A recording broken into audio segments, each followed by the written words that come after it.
Welcome to Immersion. You have reached Strata 7, Jerome and the Scritters, Trade and Barter. Humans have developed uniqueness from animals through a process of cognitive evolution. They are exceptional cultural learners and can read situations.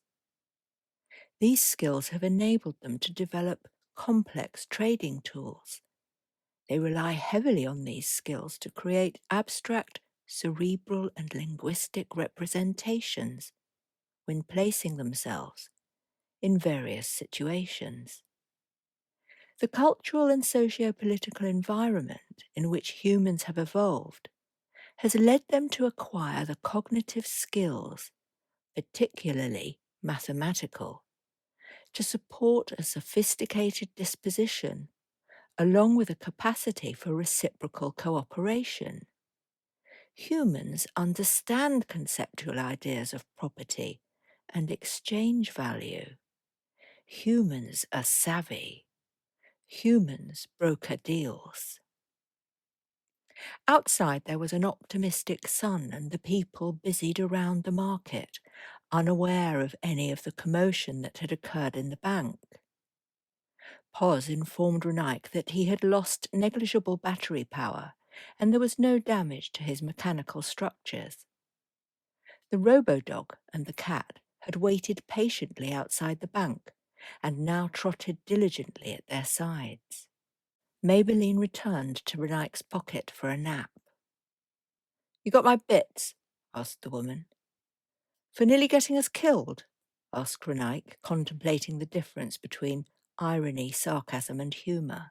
Pos began to explain, but Renaik shut her out. He really did not want to know at this juncture. "Listen, Mr. Whoever you are, there's many a hiccup ahead. You are in the zones now. You need to get used to the hiccups.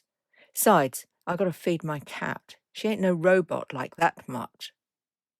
The robo-dog gave a little yelp and lowered its head in shame. Queenie's cat moved closer to Renaik and sniffed the air for any scent of lunch. Renaik took something from the bag, the smallest nugget he could find, and handed it to Queenie. "That is very generous of you," she said, taking the payment and subtly raising an eyebrow with the tiniest of smiles. The payment was excessive.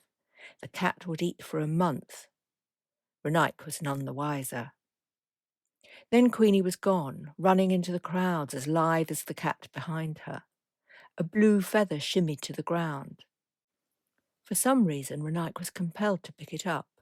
He put it in his pocket, and Maybelline wrapped it around herself.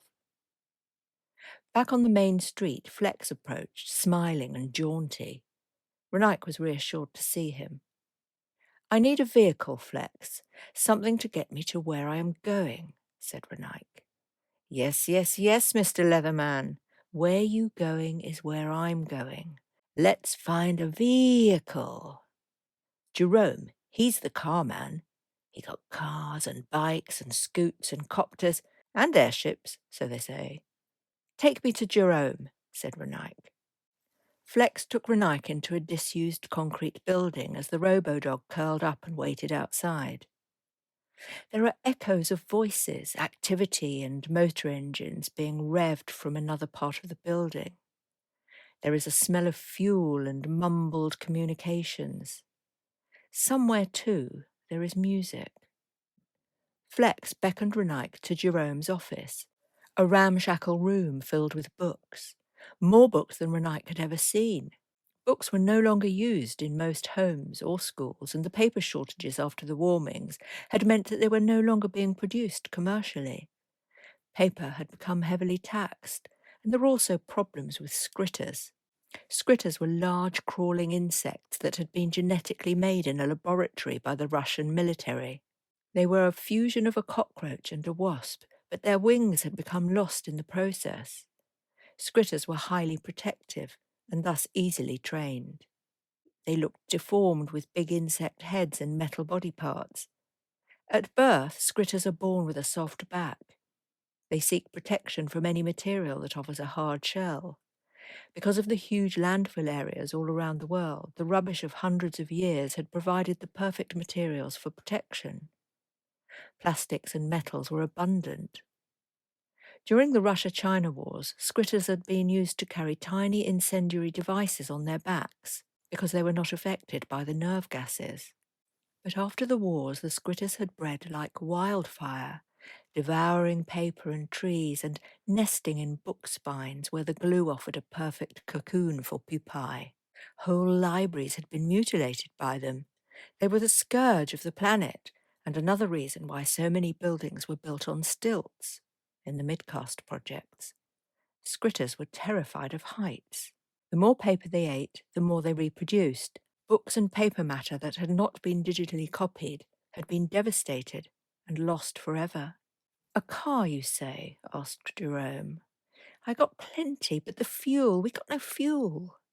"We're working on some alternatives, but all prototypes so far. They cut off our fuel after the riots and the food supplies. I've been missing gummies. I loved those." Renaik nodded as Jerome continued. "Transport is a big problem. You'll be better off walking, my friend, if you can get through the tunnels. But there are booby traps all around the perimeters here in the zones." Renaik checks POS for details, but the tunnels are uncharted. POS seems to be struggling with connection and was operating intermittently. "I have a hybrid cart," continued Jerome.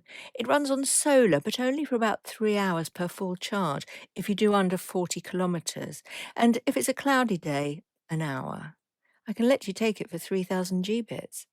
It won't get off the ground without jet fuel, but it can drive on flat ground well enough. It doesn't hold the road well, but if you're a good driver, it won't be an issue." Renaik is unsure of his driving skills, and POS was glitching again. There were sounds in his brain, unfamiliar zaps and shrills. This man was rambling on and on. Renaik needed facts, now. It was hard to know what was important without POS.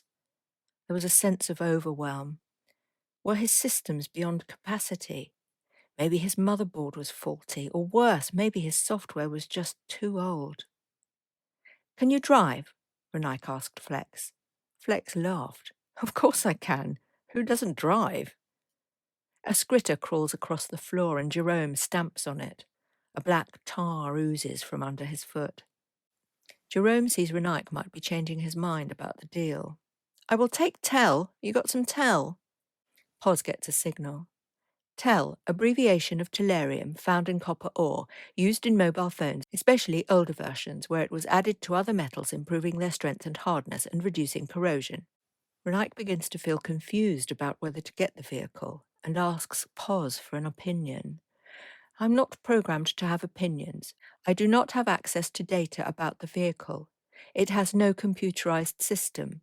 The seller seems to be shield protected, but Redact is within easy walking distance for a Mark III. Renaik looks at Flex and then at Jerome. A scritter is crawling up his boot and he throws it off with a kick. He feels a rising panic and a thumping in his chest, which he does not recognize. Why was it so important that he not make a mistake? Why was he not able to understand the virtue or danger of the exchange? Flex was glaring into Renaik's eyes with a look that seemed aggressive. Finally, Renaik says, "I will walk," and he turned to exit the building, preferring the danger of the streets than these crushing concerns with close contact strangers. Jerome shrugged his shoulders and stamped on another scritter, mumbling, "Time waster," under his breath. Flex, looking aghast, sighed and gave a sympathetic shrug to Jerome. His mind fast-forwarded to having to walk through danger with this bright-eyed brat, who was appearing more useless as every moment passed.